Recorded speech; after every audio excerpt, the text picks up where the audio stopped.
Mais uma vez, boa noite a todos e todas. É sempre bom estar aqui com você nesse GC Online, que é o nosso encontro semanal, para nós sermos abençoados por você e poder te abençoar também nesse nosso pequeno GC aqui, nesse nosso grupo de crescimento aqui. Como sempre, está aqui com a gente aqui o Anderson, Raíssa e Tairone. Eu vou falar para você que pelo menos uma vez ao mês a gente tem uma lição que é livre. Nessa lição a gente fala de coisas atuais, ou fala daquilo que o líder de GC decidir falar de acordo com a realidade do seu GC. A gente vai ter essa lição livre hoje a gente vai ter esse tempo livre aqui e nós vamos tentar recapitular tudo que nós já falamos desde o início desse estudo do Sermão da Montanha até aqui. Ok? Antes de começar, ou já nesse início, eu queria orar por você, com você, em nome de Jesus. Quero pedir para você fechar os seus olhos de onde você estiver, para a gente poder fazer uma oração ao Senhor. Pai, nós te louvamos, Pai, nós te bendizemos, nós engrandecemos o teu nome, Pai. Muito obrigado pela tua fidelidade, pela graça do Senhor, pelo seu poder, Pai, que nos alcançou e nos alcança, Pai. Obrigado, Pai, por nos manter firmes, ó Deus. Obrigado, Pai, pela sua fidelidade, Pai, que tem nos sustentado sempre, Pai. Muito obrigado, Pai, por ser fiel, por ser leal, Pai. Nós pedimos ao Senhor, Pai, para que no tempo desse nosso encontro aqui, vidas possam ser alcançadas pelo Senhor, onde quer que elas estejam, ó Pai. Pedimos também, Pai, para que cada líder de GC possa ser fortalecido, revigorado, Pai, para não desistir, Pai, do seu GC. A gente também quer orar aqui, Pai, pelos irmãos que se encontram com qualquer tipo de enfermidade, pelos irmãos, ó Pai, que estão presos, pelos que estão em asilos, ó Pai, o nosso desejo é que cada pessoa que participar desse GC possa ser abençoada pelo Senhor, Pai. Nós queremos te adorar, te exaltar neste tempo aqui e queremos também aplicar os ensinamentos aqui à nossa vida, em nome de Jesus. Amém. Raíssa.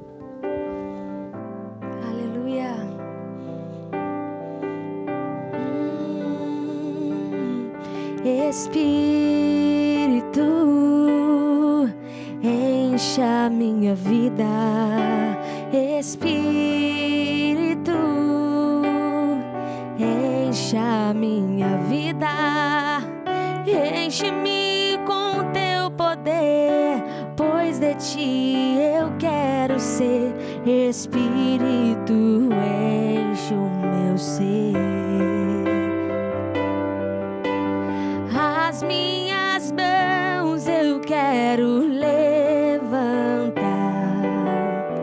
e em louvor te adorar. O meu coração eu quero derramar diante do teu altar. Espírito, enche a minha vida. Espírito, enche a minha vida. Enche-me com teu poder, pois de ti eu quero ser. Espírito, enche o meu ser. As minhas mãos eu quero levantar e em louvor te adorar. O meu coração eu quero derramar diante do teu altar. As minhas mãos eu quero levantar e em louvor te adorar. O meu coração eu quero derramar diante do teu altar. Oh, diante do teu altar. Aleluia. Nós te adoramos, Jesus. Tu és tudo. Tu és maravilhoso. Tu és a vida em nós. quão formoso és, Rei do universo. Tua glória enche a terra e enche o céu. Tua glória enche a terra, tua glória enche o céu, tua glória enche minha vida, Senhor. Maravilhoso é estar em tua presença,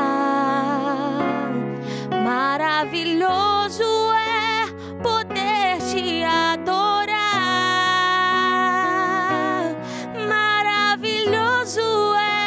Tocar em tuas vestes, maravilhoso é te contemplar, Senhor. Maravilhoso, maravilhoso é estar em tua presença, maravilhoso é poder te adorar.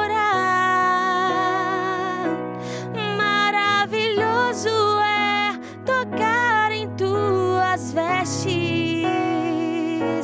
maravilhoso é te contemplar, Senhor. Maravilhoso é te contemplar, Senhor. Maravilhoso é te contemplar, Senhor. Aleluia. Pai, nós te exaltamos, nós te bendizemos, nós te agradecemos, Pai. Tu és maravilhoso, Tu és bom, Tu és fiel e totalmente suficiente para todas as questões da nossa existência, Pai. Muito obrigado pela sua bondade, pela sua fidelidade, Pai. Obrigado pelo seu carinho por nós, obrigado pelo seu amor incondicional, Pai. Muito obrigado, Pai, por nos ensinar, né? Obrigado, Pai, por ser esse Deus tão presente, tão real para nós. Em nome de Jesus.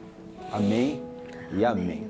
Bem, hoje é um dia de IGC, de lição livre, e a gente decidiu aqui entre a gente que nós iríamos então recapitular tudo que nós já falamos do Sermão do Monte até aqui, ou mais ou menos tocando nos pontos principais, desde as bem-aventuranças até onde nós chegamos aqui, né? Então vamos começar aqui então pensando um pouco sobre as próprias bem-aventuranças. Vou ler aqui, a gente lê e comenta um pouco sobre os ensinamentos que tem naquela parte, ou nesse trecho aqui do texto.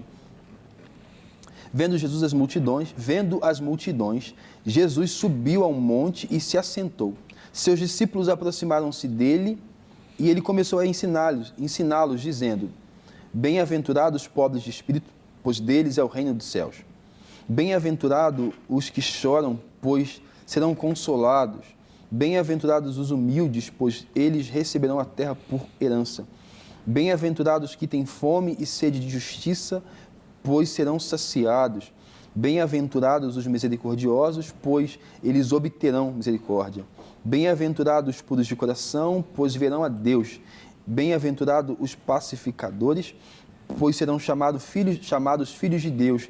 Bem-aventurados os perseguidos por causa da justiça, porque deles é o reino dos céus. Bem-aventurados são vocês quando por minha causa os insultarem e perseguirem e levantarem todo tipo de calúnia contra vocês.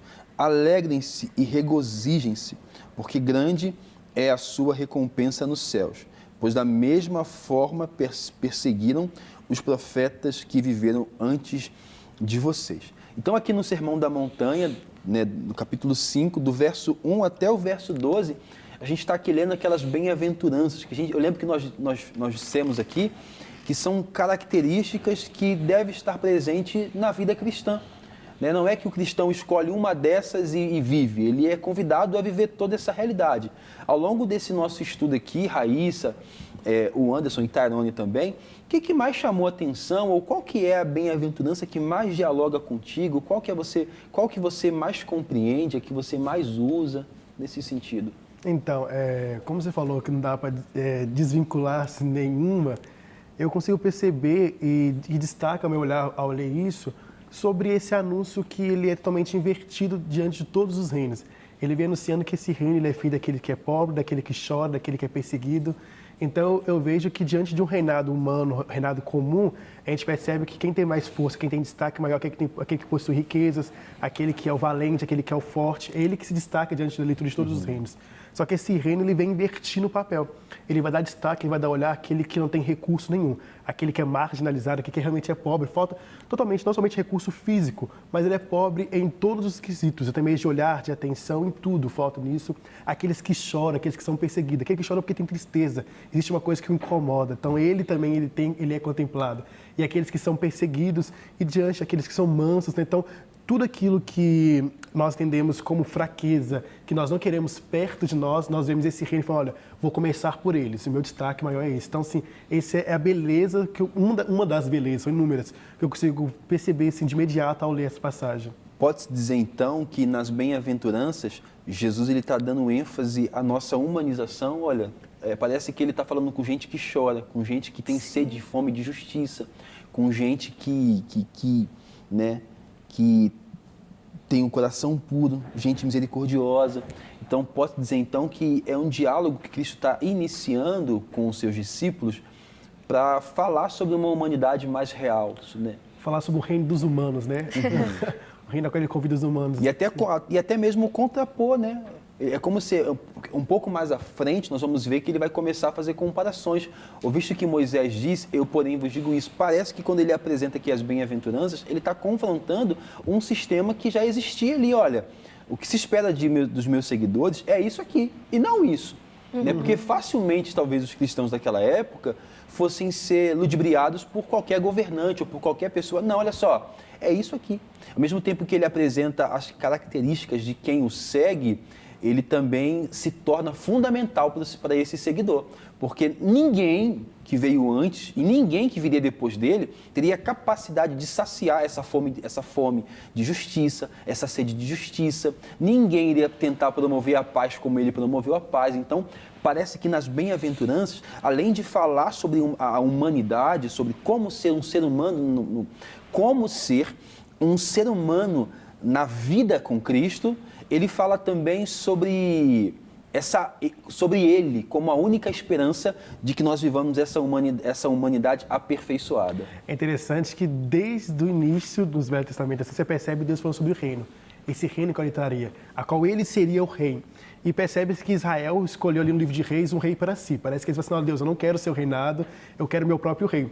E diante do reinado humano, eles começaram a ter esse costume, esse hábito de ter esse tipo de governo. Aí Cristo falou assim, mostrar para vocês estão acostumados com esse tipo de governo, mas o reino que eu convidei vocês a participarem é esse. Então, ele mostra esse contraste, é visível esse contraste entre o reino humano e o reino que ele vem estabelecer, que nós chamamos de reino dos céus, reino de Deus, enfim. É contracultural. Com certeza. E ainda mais se a gente pegar essa definição de bem-aventurados como felizes, que lógica que tem nessa parte aqui, por exemplo? Felizes são vocês quando por minha causa forem insultados e perseguidos.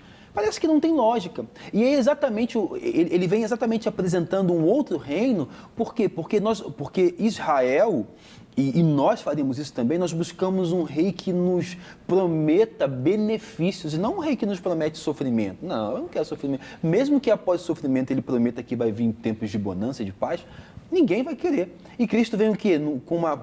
Apresentando um reino contracultural. Olha, fiquem felizes se vocês forem perseguidos por causa do meu nome. Né?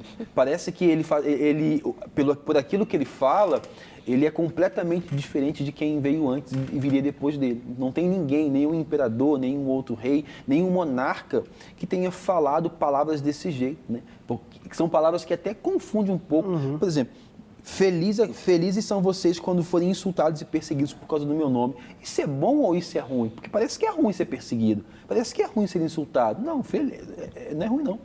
Né? Então ele ensina a gente a olhar para o mundo, para a perseguição, para os insultos, para as dificuldades, com outro olhar também. Então parece que essas características, as bem-aventuranças, ela convida o cristão a se permitir viver esse processo de transformação, de amadurecimento, que é a santificação que nós falamos. E aí, Raíssa, quando você lê as bem-aventuranças, qual é que chama mais atenção? Qual é que nas lições que nós tivemos aqui, qual foi a que mais te marcou, que você mais gosta, algo parecido?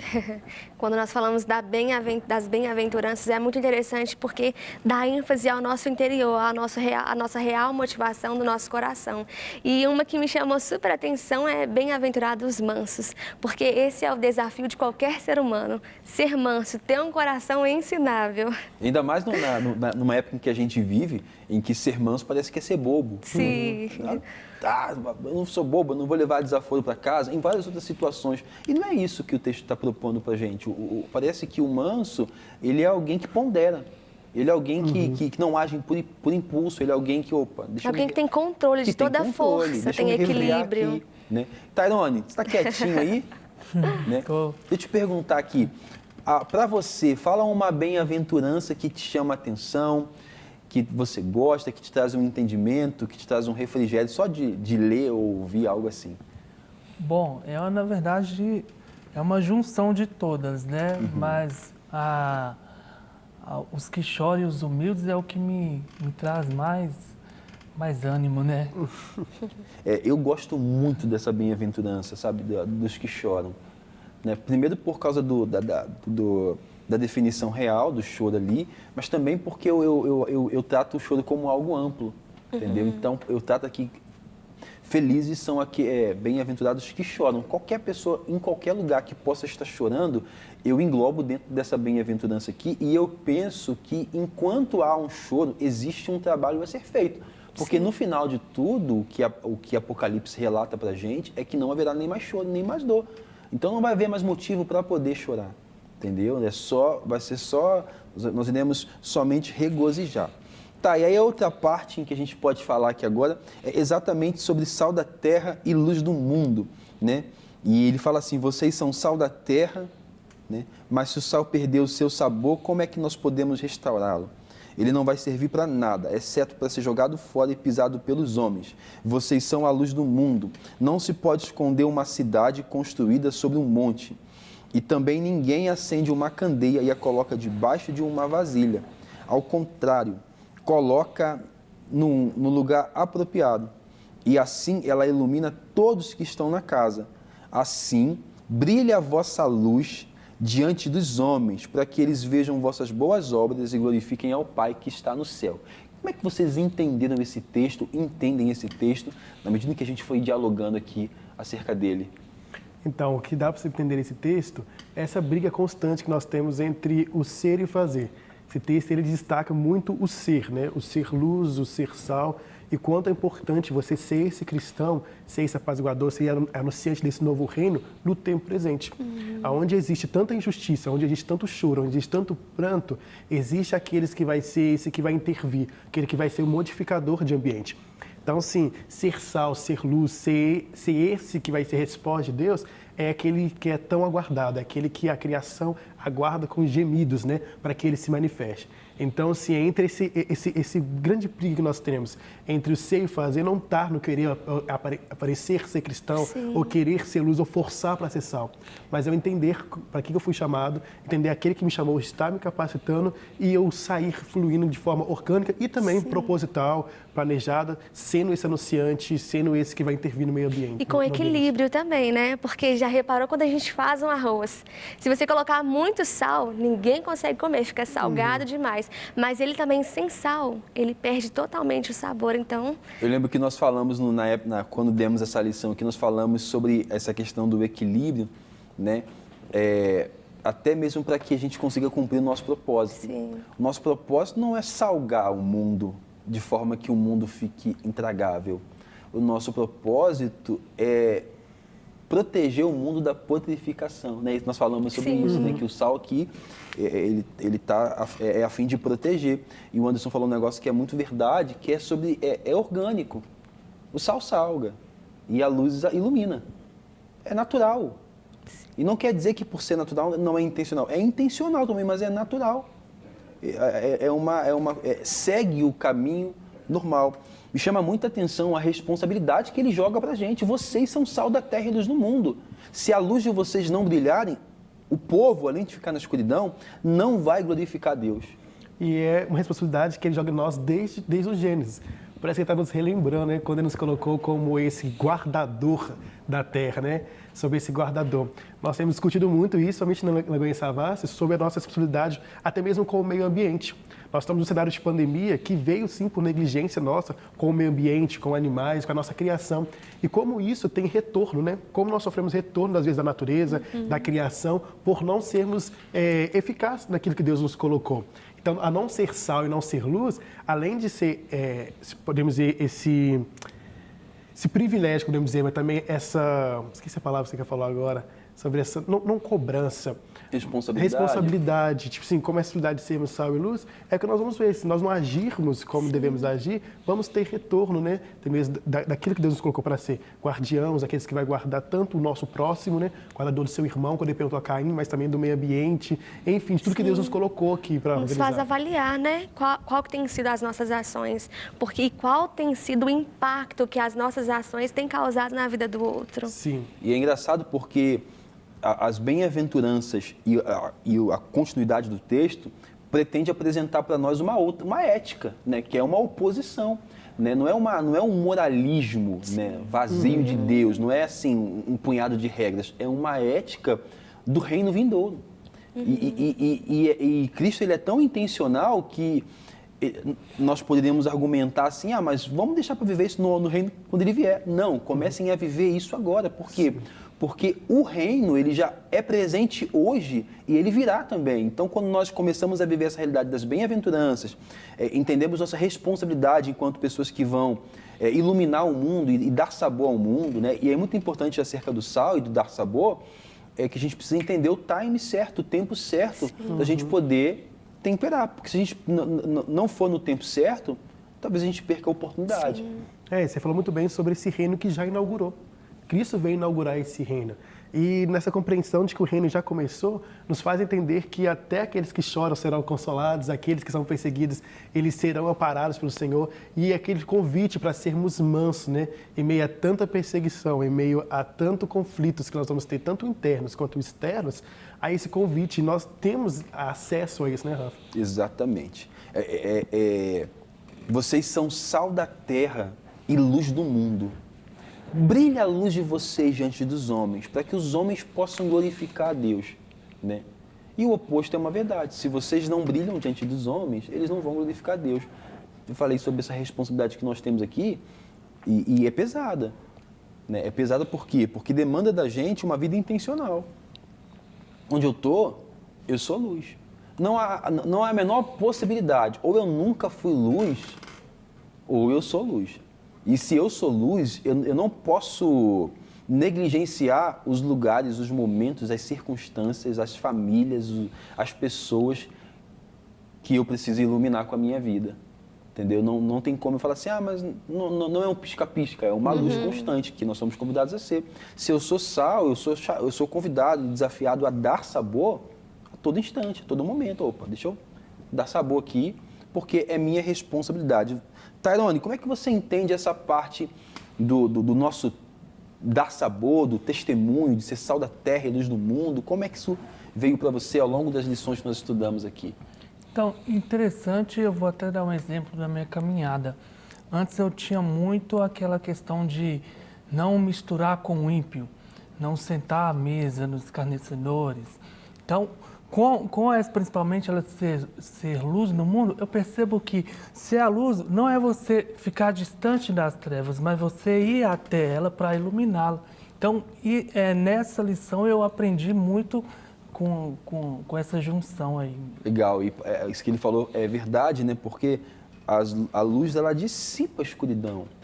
E ela dissipa porque ela está num processo contínuo de expansão. A luz está entrando, e onde a luz está entrando, as trevas vão se dissipando. Então, diz muito respeito também acerca da gente ter essa convicção da nossa missão, né? Mas eu tenho um parente que não é cristão, tenho um tio, tenho um pai, tenho alguém. Seja luz. E ser luz não é você ficar falando, tendo que pregar sempre. Ser luz é você viver uma vida. Porque uma ética falada e não vivida, talvez seja só filosofia. Verdade. Às vezes você fala muito bem, né? Por exemplo, nós às vezes a gente reproduz muito bem o que Cristo falou e fez. E a gente vive. E algo belo também desse reino, que esse reino ele extrapola até mesmo o nosso âmbito religioso. Ele nos convida e nos chama para sermos luz para todos, não somente para aqueles que são da mesma fé que nós. Esse reino ele vai trazer justiça para todos, para que todos conheçam essa luz, né? Para que todos sejam iluminados. Então, eu vou ser cristão não somente em ambientes seletivos, não em ambientes eclesiais, não vou ser essa luz apenas nos meus cultos ou reuniões. Sim. Eu vou ser para todos, eu vou liberar essa justiça, eu vou ser essa fome para o faminto para onde estiver, eu vou ser esse reino. Porque nós somos o quê? Esse reino ambulantes. Somos esses anunciadores desse reino. E onde estivermos, porque em todo lugar vai haver há prantos. Há em todo lugar aquele que necessita dessa luz. Então, a nossa missão, ao olharmos para essa esfera em alcance maior, que é todo o mundo, a gente fala assim, nossa, grande é o nosso trabalho, né? E é como se as palavras de Jesus, quando diz que a gente é sal da terra e luz do mundo, é como se ele estivesse dizendo assim, eu estou enviando vocês para o mundo. Vocês vão a lugares escuros. Vocês vão em lugares onde a morte reina, né? E isso que o Tarone falou faz muito sentido, porque eu, por ter recebido Cristo, eu quero agora me eximir da responsabilidade de iluminar lugares que um dia eu andei por lá. Então, assim, você que está participando desse encontro, né, nesse ponto aqui dessa lição, quando nós demos ela, nós falamos sobre essa responsabilidade de quê? De nós continuarmos tendo contato com pessoas que não conhecem a Cristo, que não amam a Cristo. Por quê? Porque nós somos luz e não tem como a gente dizer... Quando eu decido não ter contato com um certo tipo de pessoas ou um grupo de pessoas, o que eu estou dizendo, em outras palavras, é que esse grupo de pessoas merece estar na escuridão. Porque eu, como luz, não vou iluminar. Não tem a menor possibilidade de ser real. Né? A profecia de Isaías diz que Jesus, quando nasce, havia um povo que estava em escuridão e viu luz, que é Jesus. Né?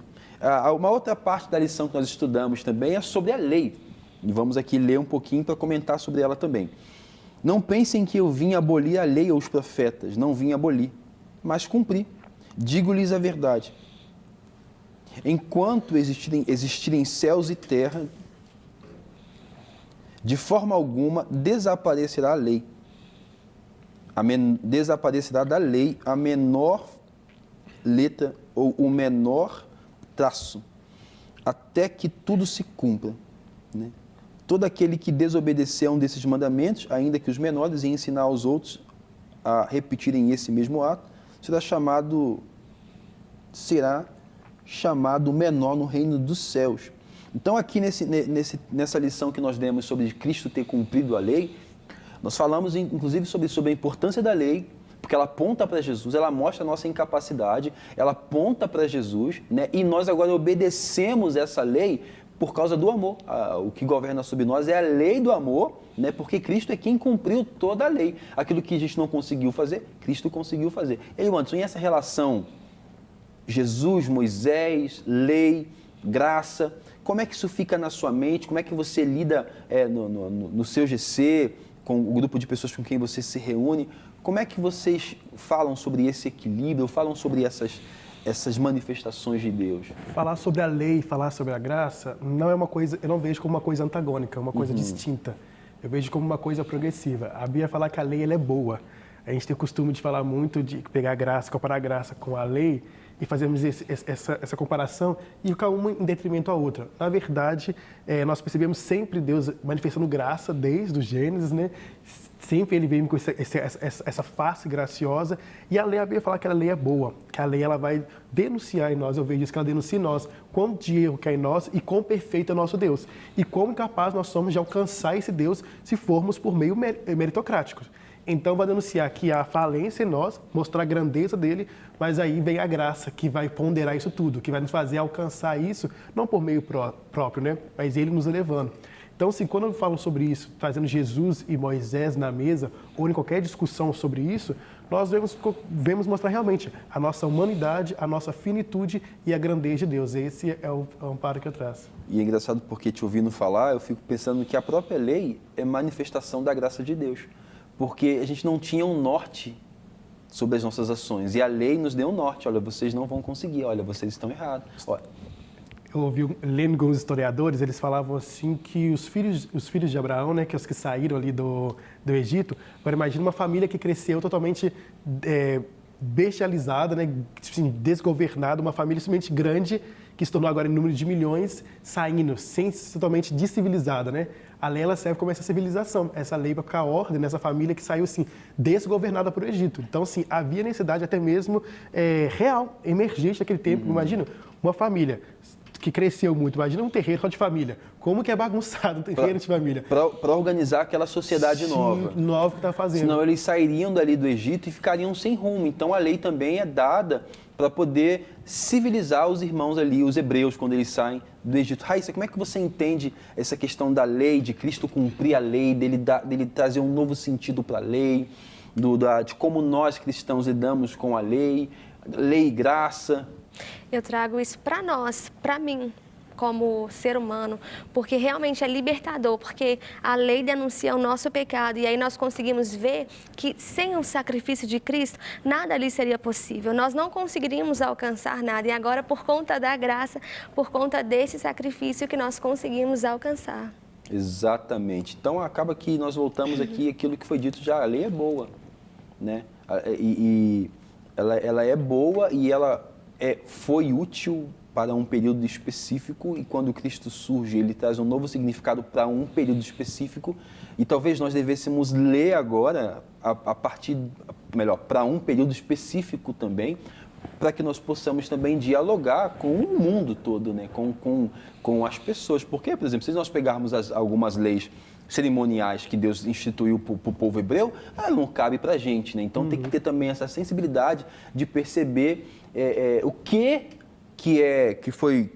é uma norma, que é constante, é para nós, e o que era temporal, uma norma temporal para um povo específico, né? Quer falar algo, Tairone, sobre a lei, sobre graça, sempre foi muito tranquilo para você na sua cabeça, lei e graça, você dividiu em dualidade, como é que foi, como é que é?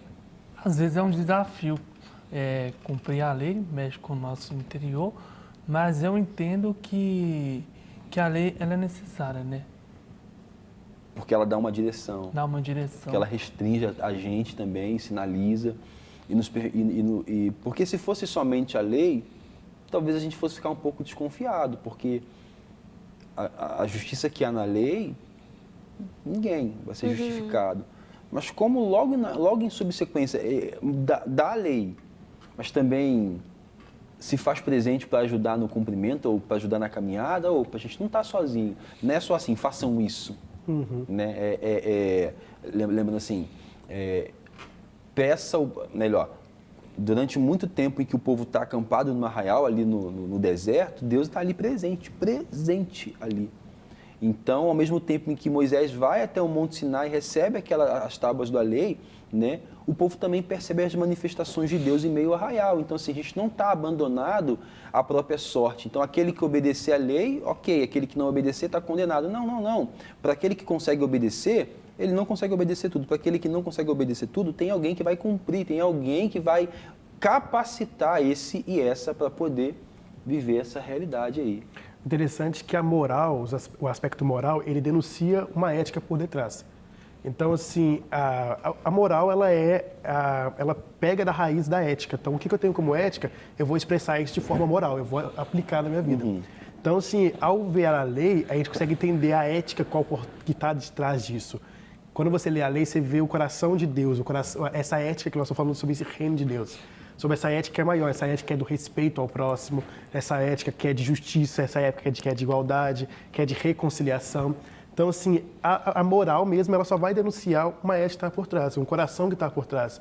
E você percebe essa ética do reino na lei. Ela vem anunciando, bem de forma reduzida, bem primária, mas como foi progressiva toda a revelação, a gente percebe ali sendo anunciada e completa em Jesus, né?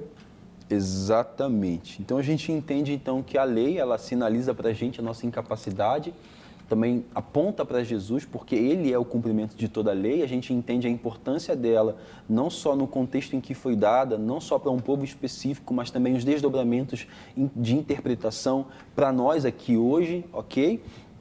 A gente também entende que Cristo é aquele ser que conseguiu cumprir toda a lei, então por isso nós estamos nele. Nós somos justificados não por causa da nossa obediência à lei, mas por causa da obediência dele, por causa do sofrimento dele. Houve uma lição, houve uma semana em que numa lição, nós falamos sobre o homicídio, né, que é também dos assuntos que Cristo fala aqui no Sermão da Montanha. Eu quero ler aqui uma parte para a gente poder comentar sobre isso. Vocês ouviram o que foi dito a seus antepassados: não matarás, e quem matar estará sujeito a julgamento. Porém, eu vos digo que qualquer um que se irá, ou qualquer um que pensar mal contra seu irmão, estará sujeito a julgamento. E aí? Bem aqui que nós estamos falando já, né? Dessa denúncia que há do nosso coração, né? Aqui vem falando sobre qual é o motivo de você cumprir a lei. Não somente um aspecto moral, algo que foi implantado em você, para você fazer, mas é porque como você entende, né? Como está o seu coração diante dessa prática, diante da lei. Exatamente. Parece que esse texto chama a nossa atenção mais uma vez, né, para as motivações do nosso coração. Né? Porque Moisés recebeu, na verdade, as tábuas da lei e lá dizia: não matarás. É um dos 10 mandamentos, né? Decálogo, né? E aí agora aparece um homem chamado Jesus e fala assim: ok, vocês leram e interpretaram literalmente para não matar. Mas embaixo desse não matar tem muita coisa escrita. Não sinta isso, não pense isso, não dê vazão àquilo, porque senão você vai chegar ao ponto de matar alguém. Parece um convite a você refletir sobre o que você vive, né? Sobre a sua prática de fé. Às vezes nós temos apenas uma repetição de fé, repetimos o que foi ensinado pelos pais, pelos avós, nós nem sabemos por que nós cumprimos, nem sabemos por que estamos fazendo aquilo. Parece um convite aí, reflete naquilo que você está vivendo, reflete sobre a sua vida, sabe? E traz ênfase também ao nosso coração, né? Porque eu lembro que nesse dia que nós falamos sobre esse tema, você perguntou, né? Você já matou alguém? E logo a nossa resposta foi não, nunca matei ninguém. Mas ao longo da lição, a gente pôde perceber qual que é o real significado, que talvez nós nunca praticamos nenhum homicídio, mas no nosso coração nós já cancelamos alguém, nós já matamos, literalmente, com intenção e sem intenção. E exatamente esse é o termo que a gente usa, o cancelar alguém é o termo para matar alguém, entendeu? A gente começa dentro da gente, expõe às vezes numa rede social e aí isso vai desenvolvendo até que a gente não consegue ver que do outro lado tem uma pessoa. Sim. Entendeu? Então, assim, eu lembro que nesse dia dessa lição, o Anderson já começou falando: eu nunca matei ninguém. Eu nunca matei ninguém. Aí, no meio da lição, ele... Calma aí. Então, né? Mas pro final... tem algum advogado por aqui? Nós temos um advogado, graças a Deus. Mas mais pro final, ele já estava muito mais ponderando. Por quê? Porque aqui Moisés fala sobre o ato, Cristo fala sobre as raízes que vão te levar a cometer um ato, né? Ou as raízes que vão te levar a matar essa pessoa para você. Né? Como é que você entende, Tairana, essa parte dessas motivações de um coração que está ressentido ou que no seu coração você cancelou alguém? Então, principalmente neste tempo de polarização que estamos vivendo, o cancelar alguém muitas vezes está atrelado ao falar mal, denegrir alguém, a outra pessoa que tem um pensamento oposto ao seu. O que eu aprendo nisso, que você também não precisa agir falsamente, falar que gosta da pessoa, mas você também não precisa tornar aquela pessoa como um monstro, uma pessoa ruim. Então, o cancelamento, para mim, nessa visão, é não monstrificar uma pessoa, né? Até porque às vezes a gente mata no nosso coração, tem aquele sentimento ruim e acaba levando ali a sociedade, cada pessoa a também matar, a também cancelar aquela outra pessoa. Exatamente o que eu ia falar. Eu lembro que eu falei de um DVD do irmão Lázaro, do falecido irmão Lázaro, em que a gente estava ali, em que ele fala sobre esse sentimento novo, né, que, na canção, e que lá ele dizia assim: nós temos que tomar cuidado com a imagem que nós construímos de alguém na mente do outro.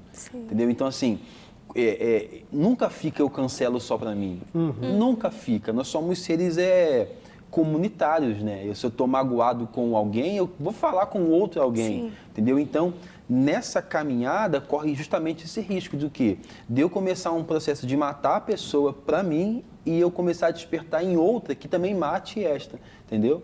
E aí, Anderson, o que mais que a gente pode arrancar aqui dessa ressignificação de Cristo acerca do homicídio? Não, principalmente essa ideia de que já falou muito sobre esse cancelamento. O cancelamento ele não fica apenas nesse âmbito meu. Eu quero não simplesmente calar a pessoa, como o Tairone falou, mas eu quero que essa pessoa se anule diante de toda a existência. Eu quero eliminar a existência dessa pessoa. Então, assim, esse movimento que nós temos agora, desse cancelamento, que ele começa por virtual, e eu percebo que quando é uma pessoa, um artista, uma pessoa famosa, ele quer que a pessoa pare de vender, quer que a pessoa seja cancelada, perca tudo que ela tem. Então, assim, esses novos modelos, né? É uma inquisição. Sim. É assim, é exatamente isso que a gente percebe. Estamos aqui falando sobre cancelamento, né? Mas é exatamente isso. Quando a gente percebe essas movimentações na internet para cancelar pessoas e tudo mais, o que a gente percebe é que não há uma chance dessa pessoa se arrepender e mudar. Não, nós não queremos arrependimento nem mudança. Acabou, não. O que essa pessoa fez é passível da pena de desistir da sua vida. Sim, a própria pena de morte virtual, né? Mas que afeta no físico também da pessoa, afeta no financeiro. Então, assim, acaba que nós viramos esses novos juízes que vamos decretar quem vive e quem morre, né? Então, nós falamos desse Deus, que é aquele que controla a vida e a morte de alguém. E isso tudo permeado pelo ódio que está. Então, assim, nós discutimos na lição, lembra que a raiz de tudo isso, ela está no ódio. Então, Cristo anunciando ali, olha só para você ver, antes que você cometa homicídio, olhe dentro do seu interior e perceba uma raiz de ódio. Esse ódio que quer calar o outro e que quer que o outro sofra calado ainda, né? É quase que o diálogo de Deus com Caim. Sim. Olha, o teu desejo virá contra ti, cabe a você dominá-lo. Olha, Tipo anunciando, né? você vai matar o teu irmão. Domina isso, domina esse desejo, porque você pode. Você falou porque podia. Sim, sim. Né? E também, logo depois, também a pergunta que depois que ele comete o homicídio, né, ele faz a pergunta, aí, cadê o seu irmão? A resposta para Deus mesmo foi de ódio. E aí, será que eu sou guardador? Será que eu tenho alguma coisa a ver com meu irmão? E essa é a pergunta que a gente se faz diante desse contexto desse questionamento sobre homicídio. A vida do meu irmão, ela é importante? Eu sou guardador da vida do meu irmão? E a resposta é sim, né, Rafa? Agora, uma pergunta interessante sobre esse fato de Caim ali, Caim e Abel e esse ocorrido entre eles. Se no relato bíblico tivesse dito pra gente sobre outros irmãos ali já presentes naquele cenário, o que vocês acham? Qual seria o testemunho de Caim acerca de Abel para os outros irmãos? Seria igual ao de José, né? Exatamente igual ao do José. Exatamente. Você vai lembrar que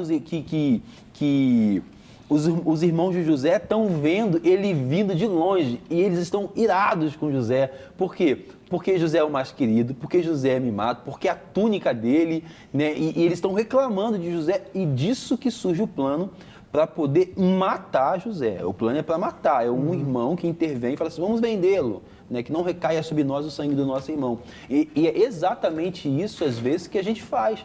Né? Na lição nós falamos sobre isso, sobre essa disposição nossa de externar uma imagem do outro, que às vezes é uma imagem que eu criei. Às vezes, eu criei, não é, a pessoa é do mal, assim, talvez não seja assim igual eu estou pensando. Sou eu que não consigo suportar talvez o convívio, qualquer outra coisa. Mas nem por isso nós deveríamos matar as pessoas para nós e matar essas pessoas na vida de outros e outros. Você falando sobre isso, Rafa, eu lembrei muito de... O que a psicologia vai falar muito sobre isso, sobre esses sentimentos reprimidos. Às vezes nós estamos tão fatigados com inúmeras coisas, cansados por inúmeros fatores ou tantos sentimentos guardados e que acaba que a gente vai explodir em cima de alguém. Sempre vai ter uma hora que a gente vai explodir. E talvez aquela briga que você vê que é a mínima de um casal, ou de uma pessoa, de uma família, ou de amigos, se torna aquela coisa enorme, imensa. Fala assim, mas por que tá aquela briga daquele tamanho? Mas é porque tinha muito sentimento guardado na pessoa. Então, quando você não faz essa visita interna, quando você não se visita, não avalia o seu coração, você pode acumular tristeza, acumular ódio, acumular esse desequilíbrio, não ter a mansidão que o texto vai te convidando a gente a ter, e acaba que nessa hora você vai acabar explodindo sobre quem não merece e podendo cometer até mesmo esse homicídio ou coisas terríveis sobre a pessoa. É Jesus chamando a atenção, mais uma vez, olhem para o coração de vocês, sabe? E aí eu me recordo do salmista, né? Porque mesmo a gente olhando, como a gente também é tendencioso a ver o que a gente quer ver, é exatamente por isso que o salmista talvez peça, Senhor, sonda-me e me conhece, vê se há em mim algum caminho mau. Por quê? Porque se eu olhar para mim, eu vou falar que está tudo bem. Mas se o Senhor olhar, se eu falar que existe algo em mim que não é compatível com a vida que o Senhor quer que eu viva. E parece que essa questão do homicídio é incompatível, por quê? Porque o povo da lei, o povo que segue Moisés, eles estão pensando na prática, né? E Jesus está falando, olha, a relação entre vocês é uma relação homicida. É uma relação homicida, entendeu? Por exemplo, a forma como o judeu lida com o samaritano é uma relação homicida. A forma como o judeu olha para as nações é uma relação homicida.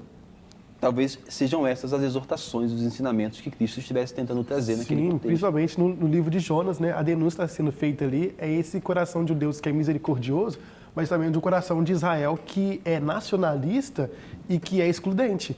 Então, assim, enquanto Jonas estava dentro do barco, ali havia pessoas de todo tipo de nação.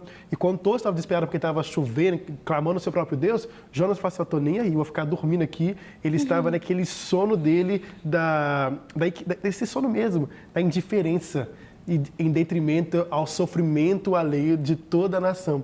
Então, assim, acaba que é esse egoísmo, esse individualismo, que acaba também matando o outro, para que eu sobressaia, então é melhor que você morra, né? E parece assim né, uma possibilidade também de uma observação prematura, que o profeta Jonas, ele parece que tinha matado os ninivitas dentro dele, porque para ele era muito mais lícito que Deus reverberasse a decisão dele. Né? Eu queria muito mais que Deus fizesse como eu já fiz.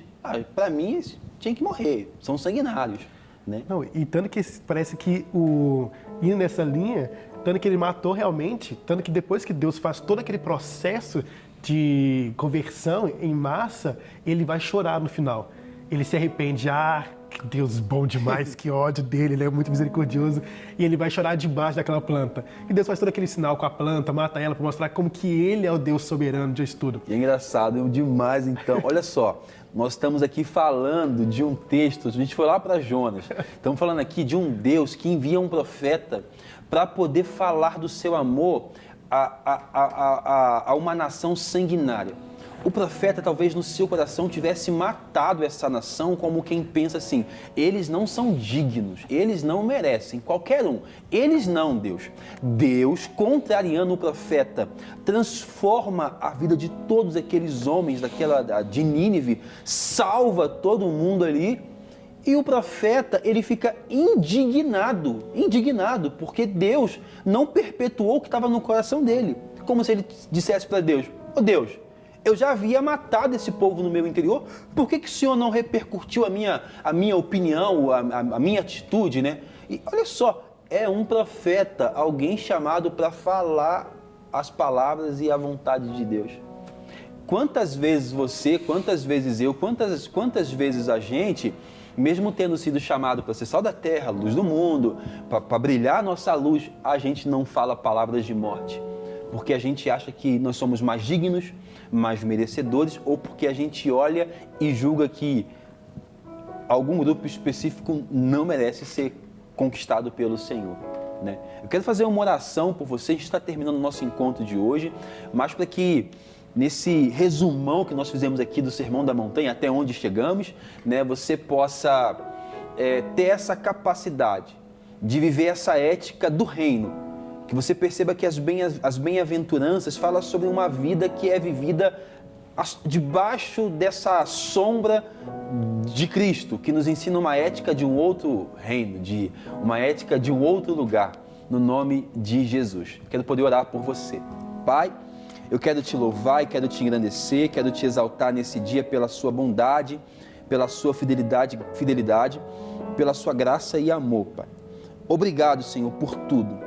Obrigado, Pai, por nos permitir não somente conhecer, mas experimentar uma ética, Pai, que nos transforma de dentro para fora. Nós não somos sepulcros caiados, nós não somos chamados a viver uma hipocrisia, Pai.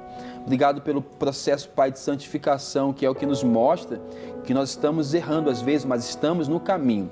Nos dê graça, Pai, para que quando nós cairmos dessa ética, a Tua poderosa mão nos levante, Pai, de novo e nos recoloque nesse caminho. Em nome de Jesus. Amém.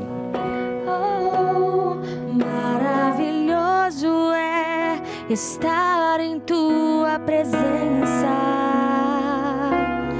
Maravilhoso é poder te adorar.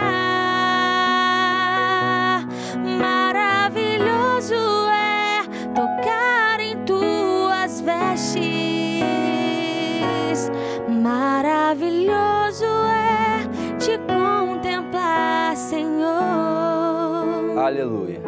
Que o Senhor te abençoe e te guarde, que Ele possa estar contigo mais essa semana. Na semana que vem nós nos vemos aqui. Deus te abençoe.